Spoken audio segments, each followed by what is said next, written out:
Halo guys, assalamualaikum warahmatullahi wabarakatuh. Jumpa lagi dengan saya Rod the Second. Kali ini kita akan membahas materi tentang kalimat ya guys ya dalam bahasa Inggris. What is sentence? Apa sih kalimat itu? Ya kan? Yuk kita langsung saja masuk ke materi ya guys ya. Sentence dalam bahasa Inggris itu tulisannya sentence. Kalau dalam bahasa Indonesia artinya kalimat. Kalimat itu apa sih? Ya gampangnya kalau dikasih arti itu seperti ini ya guys. Sentence itu adalah a group of words, kumpulan dari kata-kata that makes complete sense. Yang kumpulan dari kata-kata yang membuat masuk akal. Yang membuat kalimat itu utuh, komplit dan masuk akal. Nah, kalau mamanya contohnya itu kalimat itu cuma saya, kamu. Nah, itu kan bingung ya guys ya. Apa saya kamu itu kenapa gitu kan? Itu nggak masuk komplit sense, nggak masuk akal, nggak sempurna, nggak komplit ya kan? Maksudnya apa itu? Kamu, kamu, saya, kamu. Itu kenapa saya sama kamu? Nah, terus biar bisa komplit sense itu harus contains berisi sebuah subjek dan predikat. Harus ada subjeknya, pelakunya, dan ada yang dilakukan. Predikat itu artinya yang dilakukan ya guys ya. Yang memberi subjek ini aksi atau predikat ya punya makna. Subjek ini menjadi punya makna. Itu bisa maybe a statement, bisa sebuah pernyataan, question, pertanyaan, exclamation atau seruan, or comment, perintah ya guys ya.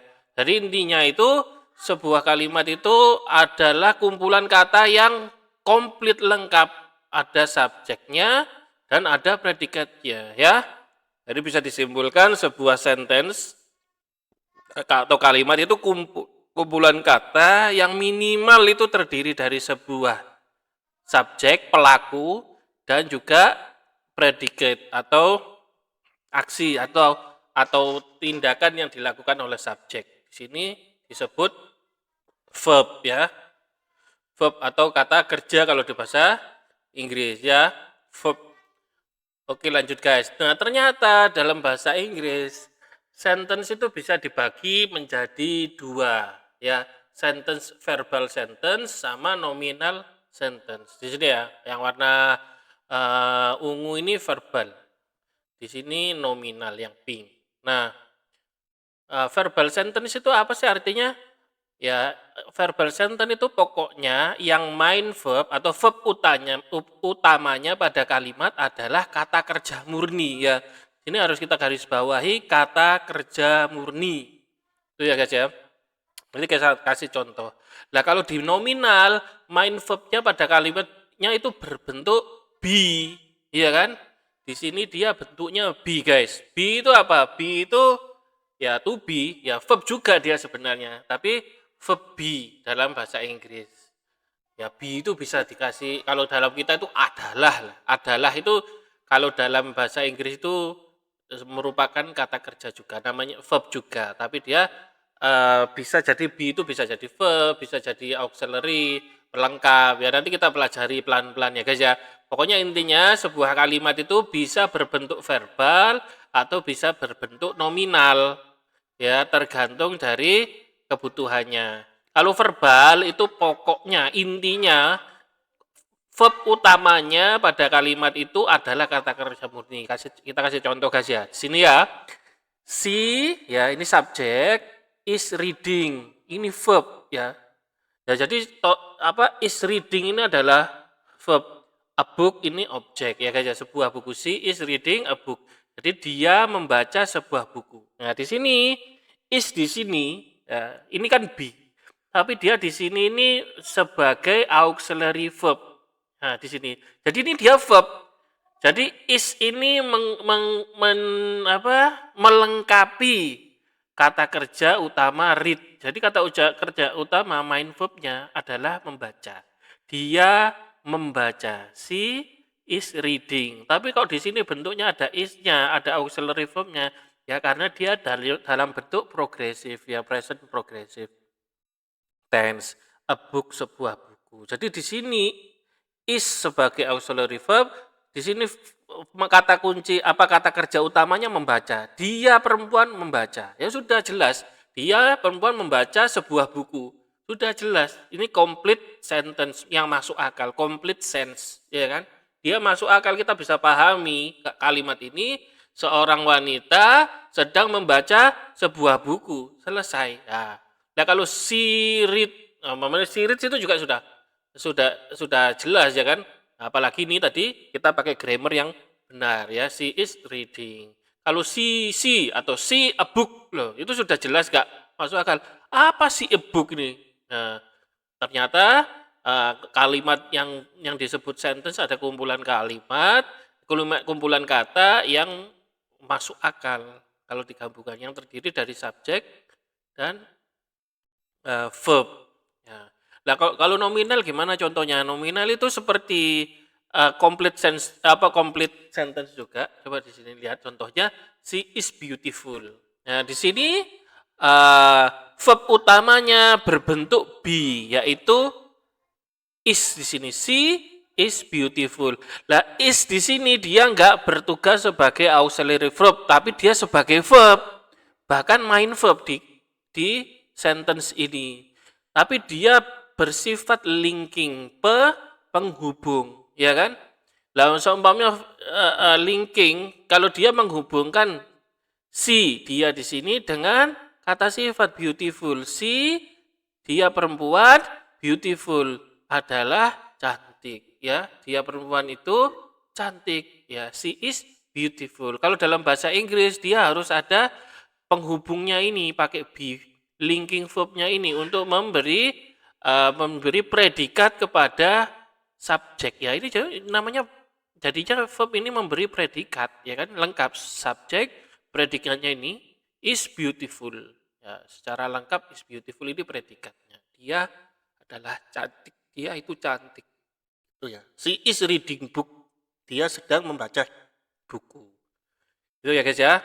Oke lanjut guys, kita lebih jelas lagi menjelaskannya. Dan kita lebih dalam lagi ngomong tentang verbal sentence. Oke, tadi kan sentence itu apa? Sentence itu kan mengandung subjek sama verb. Ya, yang di verbal sentence itu main verb-nya, verb kata kerja utamanya, ya kan? Tadi itu adalah kata kerja murni, gitu ya guys ya. Oke, kita lihat di sini guys ya. Ternyata dia verbal sentence itu bisa dibagi jadi dua guys. Ya, secara garis besar lah, ordinary atau dia sebagai auxiliary. Ordinary ini ya yang normalnya, yang biasanya. Di situ ada transitif dan intransitif. Transitif adalah kata kerja verbal tadi itu yang yang melakukan sesuatu, ya, yang butuh objek, melakukan sesuatu terus dia butuh objek baru lengkap. Contoh di sini nih.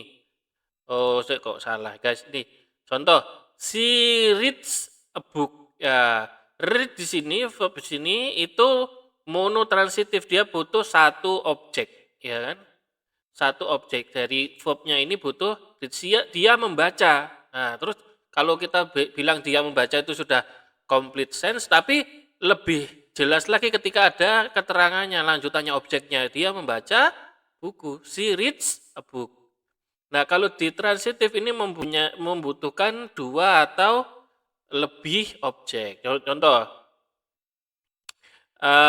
she give me a present. Dia memberiku noun, ya. Ini diikuti dengan dua atau lebih noun. She give me di sini sebagai objek, a present ini sebagai noun. Dia memberiku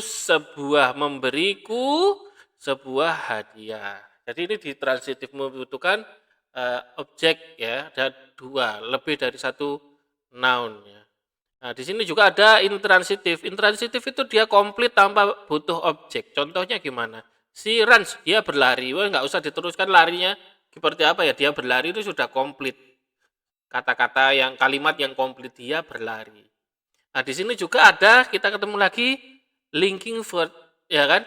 Ternyata ada verb, ada kata kerja murni yang punyanya verbal murni, dia itu apa? Sebagai linking verb. Contohnya apa, guys? Seems. Ya, guys ya. Seems itu si seems happy. Dia terlihat senang sini loh. Mamanya kita ganti si seems gitu aja. Itu bingung. Dia terlihat. Terlihat apa? Ya, karena incomplete dia seem ini termasuk linking verb ya, intransitif. Dia nggak butuh objek, nggak butuh noun, tapi dia menggabungkan menghubungkan ya subjek ini dengan suatu predikat. Happy di sini adjektif ya. Verb tense ada lagi yang auxiliary. Auxiliary itu apa? Ya dia butuh be sebagai auxiliary verb-nya. Di sini karena dia bentuknya present progressive butuh verb ing di sini it. I eat itu sudah simple pastnya, tapi ketika dia mau dijadikan bentuk continuous atau progresif, dia harus ditambahi auxiliary verb am, dan dia nggak mengubah arti dari makan di sini. Ya kan, dia malah melengkapi supaya dia mempunyai arti sebagai kalimat yang berarti sedang melakukan sesuatu atau continuous tense, ya kan? I'm eating. Nah, tapi kata kerja utamanya tetap, ya guys ya, tetap kata kerja utamanya ini verb, ya verbnya di sini dia sebagai kata kerja utamanya. Oke. Di sini ada modal auxiliary. Nah, di sini modal auxiliary can. Ada verb yang sebagai modal auxiliary di sini can. Nah, tapi dia melengkapi memberi pelengkap ada main verb help, ya kan? Modal auxiliary can, saya bisa membantumu, I can help you.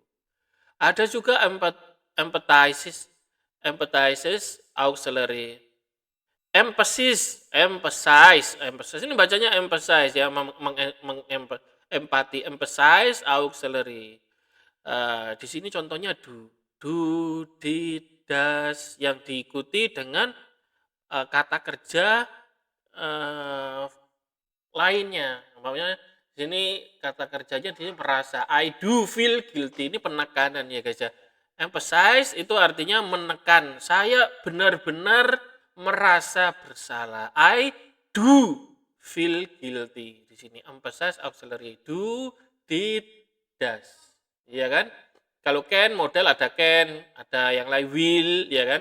Ada apalagi must, ya itu banyak model auxiliary, nanti suatu saat kita bisa membahasnya. Sini primary auxiliary sebagai pelengkap bentuk kata perubahan verb di sini ya, perubahan tenses di sini. Oke guys, kita lanjut, tadi sudah verbal sentence, sekarang kita lanjut ke nominal sentence ya guys. Nominal sentence ya, tadi apa keterangannya? Yang kata main verbnya berbentuk be, ya kan? Atau subjek dengan be linking verb plus komplement. Komplement ini apa yang termasuk komplement guys ini? Komplement itu ada yang namanya predikat nominatif yang memberi predikat kepada subjek dalam bentuk nominatif dan bentuk kata benda. Contohnya guys, she is a teacher, dia adalah seorang guru, dia perempuan adalah seorang guru. A teacher itu nominatif atau kata benda yang memberikan predikat. Sifatnya guru ini diberi sifat adalah apa sih sifatnya perempuan ini? Si ini dia perempuan ini diberi sifat diberi predikat oleh linking verb ini a teacher, seorang guru. Ada juga yang lainnya guys, predikat adjektif. Berarti dia memberi sifat kata sifat ya guys ya. She is beautiful, dia cantik. Tapi ini dalam bentuk nominal sentence ya, di mana be-nya di sini itu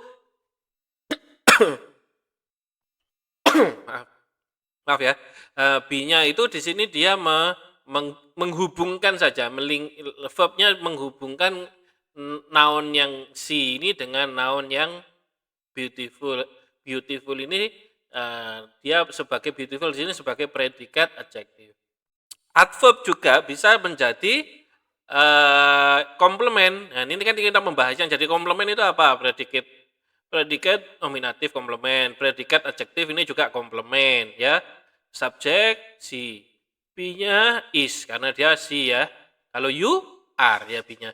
Dia sebagai linking verb dan komplement. Komplementnya bisa pakai predikat nominatif ini atau predikat adjektif atau bisa adverb. The book is there. Nah, buku itu di sana gitu kan. There dia adverb. Adverb juga bisa sebagai komplement atau bisa juga proposition phrase. Frasa proposition yang menunjukkan di atas apa gitu contohnya ya. The book is on the table. On the table ini proporsional phrase di atas meja ya. Buku itu di atas meja. On berarti menyatakan di atas, posisinya di atas the table meja. Itu ya guys ya.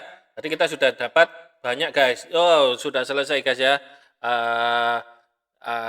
Penjelasannya tentang sentence ini sedikit aja. Saya tahu teman-teman pasti banyak yang bingung tentang penjelasan ini. Ini silakan diulang lagi nontonnya, diulang lagi lebih pelan-pelan lagi. Bila masih belum paham bisa nulis di kolom komentar. Terima kasih guys ya. Sekian saja. Sampai jumpa di materi selanjutnya. Wassalamualaikum warahmatullahi wabarakatuh.